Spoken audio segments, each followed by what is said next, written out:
আশি আর ৯০-এর দশকে এক এমন আওয়াজ ভারতীয় সঙ্গীতের জগতে দস্তক দেয়, যিনি প্লেব্যাক সিঙ্গিংয়ের রূপই বদলে দেন।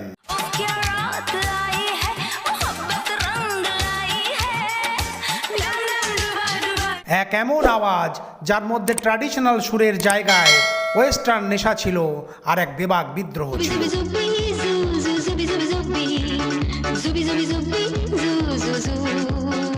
এটা সেই আওয়াজ ছিল যেটাকে ভারতের প্রথম পপ দিবা বলা হয়, আর যার মিউজিক অ্যালবাম এত বড় হিট হয় যে সেই সময়কার বড় বড় বলিউড ফিল্মের ইনকামকেও পিছনে ফেলে দেয়।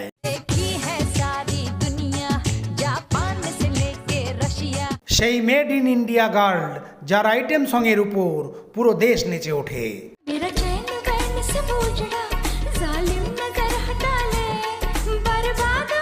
কিন্তু আপনারা কি জানেন যে গায়িকার আওয়াজ কোটি কোটি লোক পছন্দ করে, সেই গায়িকাকে বলিউডের সব থেকে বড় প্রোডাকশন হাউস এক ব্লকবাস্টার গানের জন্য সাধারণ ক্লার্কের মাইনের চেয়েও কম পয়সা দেন।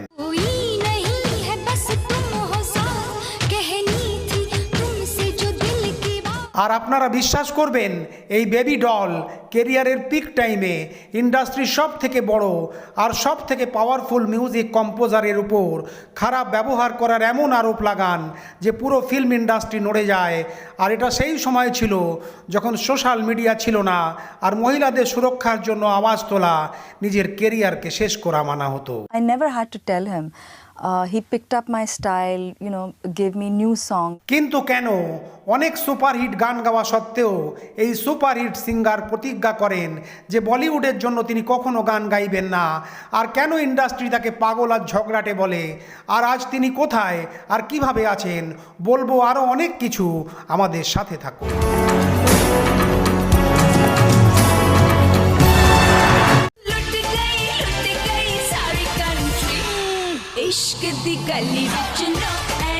বন্ধুরা, আজ আমরা যার সম্বন্ধে কথা বলছি তিনি হলেন Indian pop music queen Alisha চিনয়।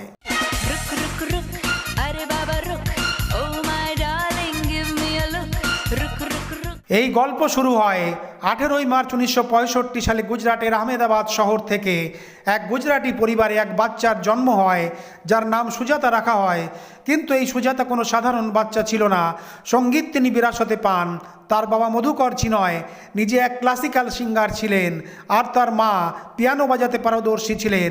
সুজাতার ছোট থেকে বড় হয়ে ওঠা আর স্কুলিংয়ের ব্যাপারে বেশি জানা যায়নি।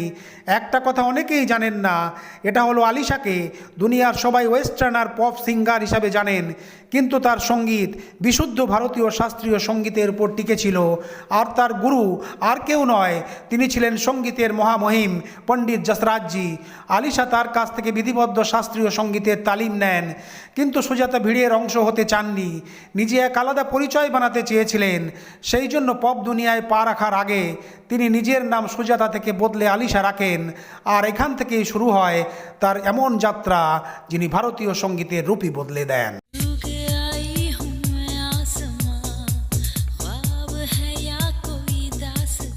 1985 সালে আলিশা নিজের প্রথম অ্যালবাম বুম বুম রিলিজ করেন।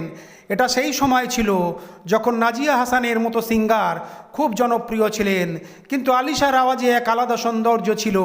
অ্যালবাম সুপারহিট হয়, আর এই সফলতার ফলে বলিউডের ডিস্কো কিং বাপ্পি লাহিড়ির নজরও তার দিকে পড়ে।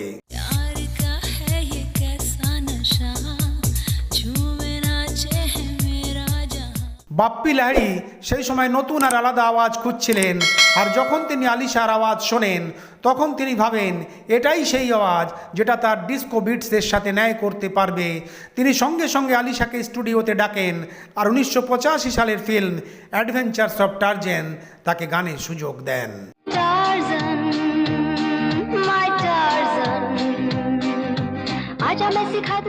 গান হিট হয়, আর আলিশার ফিল্মি জার্নি শুরু হয়ে যায়।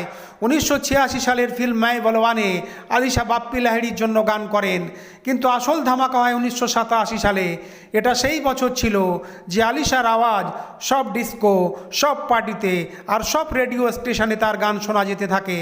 ফিল্ম ছিল dance dance, mister India, Jalwa, Insaaf আর মরতে দম তক।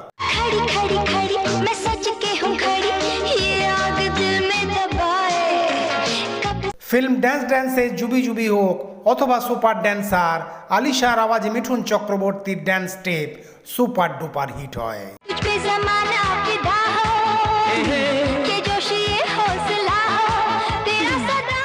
কিন্তু ইতিহাস তৈরি হয় মিস্টার ইন্ডিয়ার সেই গানে, যেটা বলিউডে সেন্সুয়ালিটির পরিভাষা পাল্টে দেয়।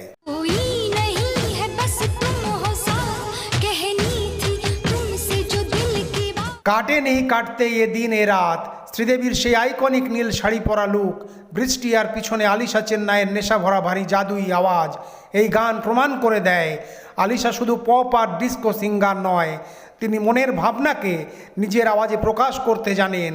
আর এই গান আলিশা আর শ্রীদেবী দুজনেরই কেরিয়ার সফলতার দিকে এগিয়ে যায়।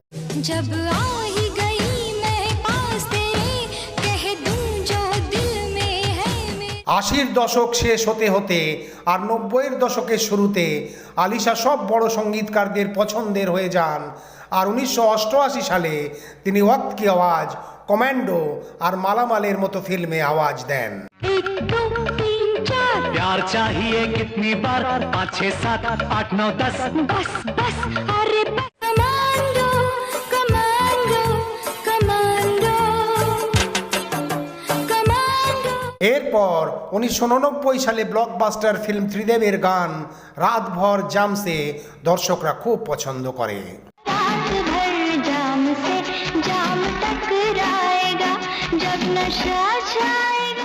90-এর দশক আলিশা চিনয়ের জন্য অনেক সুপারহিট গান নিয়ে আসে।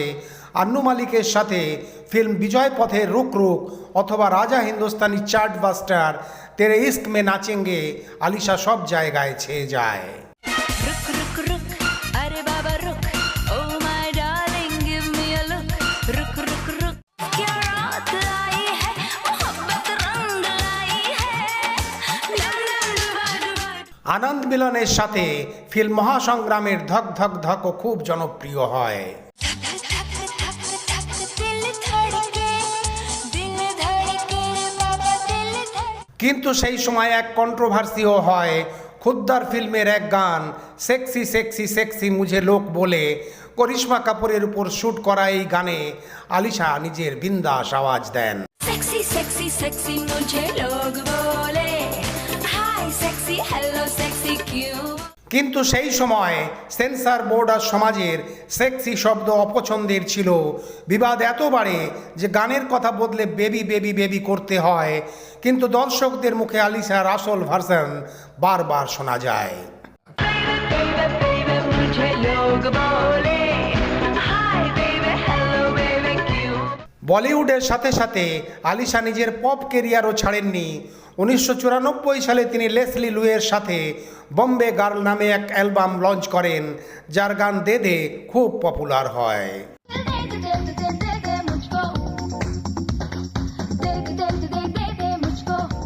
আশির দশকেও তিনি আ আলিশা, বেবি ডল আর ম্যাডোনার মতো অ্যালবাম রিলিজ করেন।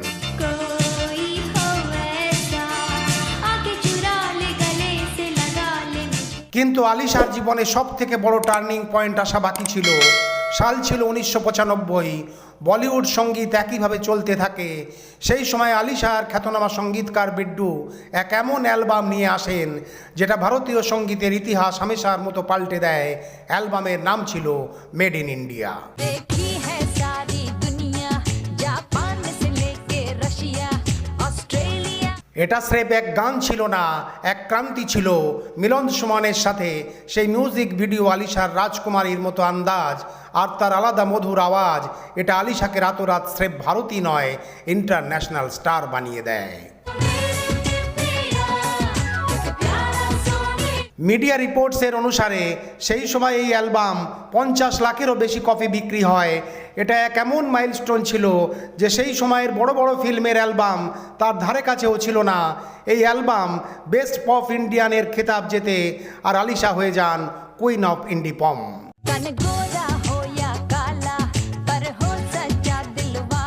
কিন্তু বলা হয় সফলতার ঠিক নিচে ঘন অন্ধকারও থাকে। 1995 সালে যখন আলিশা তার কেরিয়ারের শিখরে ছিলেন, তখন তার সাথে এক এমন ঘটনা ঘটে যে তিনি একদম ভেঙে পড়েন, আর এই কারণে ফিল্মে গানও কম করে দেন। আলিশা বলিউডের সেই সময়কার সব থেকে বড় আর সব থেকে ব্যস্ত সঙ্গীতকার আন্নু মালিকের উপর যৌন শোষণের গম্ভীর আরোপ লাগান। You know, there is a side of him which is very nice also. I have to say this. But he's a Jekyll and Hyde personality, especially at that time when, you know, he was like on the top and blah, blah, blah. So, এটা সেই সময় ছিল বড় বড় হিরোইন্সরা director আর প্রডিউসারদের বিরুদ্ধে মুখ খুলতে ভয় পেতেন, কিন্তু আলিশা যে সাহস দেখিয়েছিলেন সেটা কেউ ভাবতেই পারেননি। তিনি পরিষ্কার বলেন আন্নু মালিক তার সাথে খারাপ ব্যবহার করার চেষ্টা করেন, আর আলিশা আন্নু মালিকের বিরুদ্ধে পুলিশে রিপোর্ট করেন আর প্রায় 26 লাখ টাকার মানহানির মামলা করেন। I've worked with Bappida, I've worked with Nadeem Shravan, I've worked with Lakshmikant Pyarelal. I've worked with so many people. Nobody has ever been so psycho. এর ফলে পুরো ফিল্ম ইন্ডাস্ট্রি নড়ে যায়। এরপর আন্নু মালিকও নিজে বাঁচার জন্য আলিশার উপর 2 কোটি টাকার মানহানির মামলা করেন, আর ইন্ডাস্ট্রি দুভাগে ভেঙে যায়। কিন্তু বেশিরভাগ পাওয়ারফুল লোক আন্নু মালিকের সাথে থাকতে দেখা যায়। He's an obsessive, compulsive, you know, guy, and he's completely crazy. I mean, I respect his music, I love his music, and he's really given us some great music, but he has a crazy side. যদিও এর শাস্তি আলিশাকে ভুগতে হয়, তার career যে খ্যাতির শীর্ষে ছিল হঠাৎ থেমে যায় আর তার গান পাওয়া প্রায় বন্ধ হয়ে যায়। কেউ কেউ আবার এটা আলিশার পাবলিসিটি স্ট্যান্ড বলে, কিন্তু আলিশা নিজের সততার উপর বিশ্বাস রাখেন। পরে গিয়ে এই মামলা দুজনে মিলে মিটিয়ে নেওয়া হয়, কিন্তু আলিশা বলিউড থেকে দূরে চলে যান। বহুদিন পরে লম্বা ব্রেকের পর আলিশা 2002 সালে আবার ফিরে আসেন। ফিল্ম ছিল যশ চোপড়ার মুঝসে শাদি করোগে, আর গান ছিল ও মাই ডার্লিং। आज के लड़के I tell you कितने लल्लू what to do।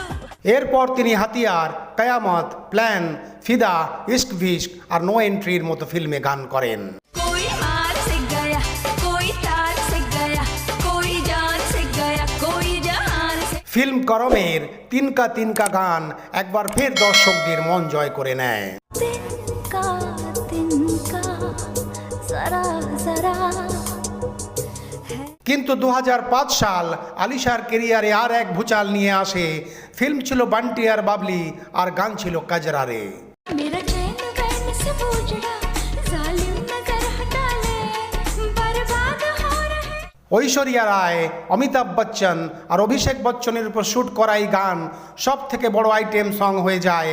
আলিশার আওয়াজের জাদু এমন চলে যে সবাই দিবানা হয়ে যায়, আর এই গানের জন্য আলিশা চিনয় কেরিয়ারের প্রথম Filmfare award for best female playback singer হিসাবে পুরস্কারে সম্মানিত হন।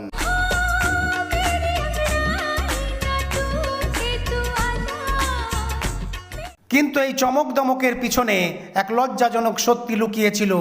বিশ্বাস করা তো মুশকিল, কিন্তু রিপোর্টের অনুসারে যে গান যশরাজ ফিল্মসকে কোটি কোটি টাকা কামিয়ে দেয়, আর যে গানের জন্য ফিল্মের টিকিট বিক্রি হয়, সেই গানের জন্য যশরাজ ফিল্মস আলিশাকে ফিস হিসাবে স্রেফ 15,000 টাকার চেক পাঠান।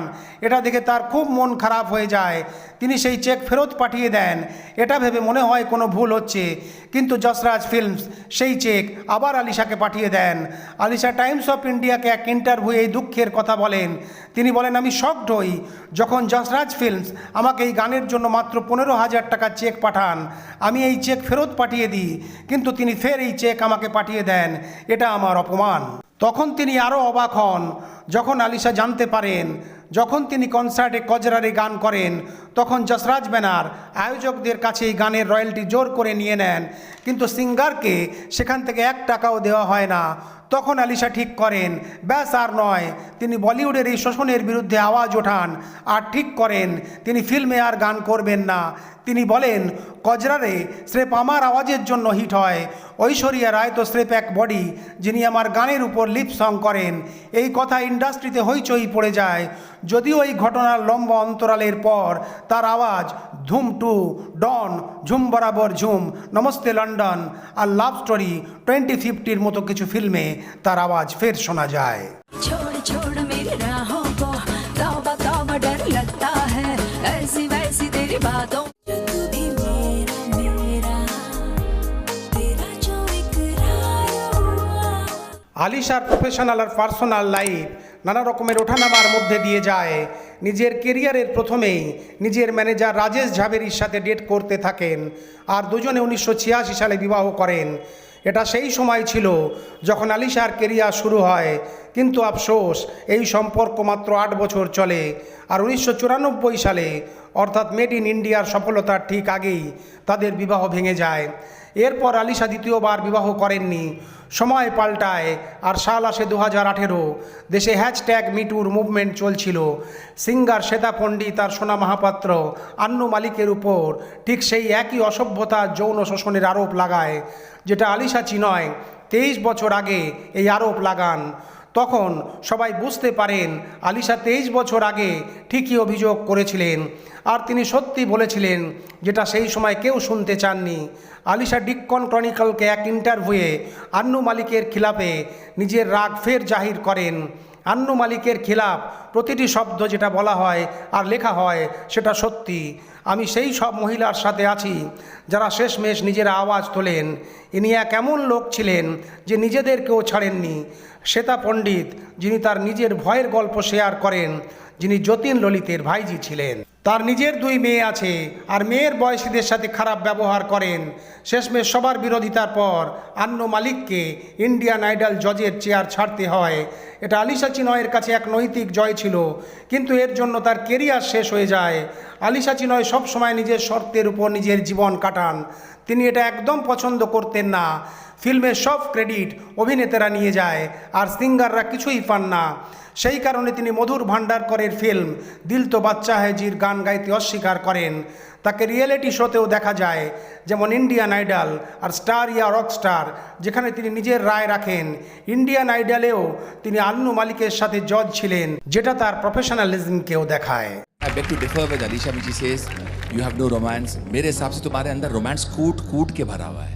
उनको नजर नहीं आता. She doesn't have romance. I said romance is not her style. It's not her forte. Excuse me, it is a style. 2013 সালে আসে ফিল্ম ক্রিশ। বলিউডে তার শেষ বড় ছবি ছিল।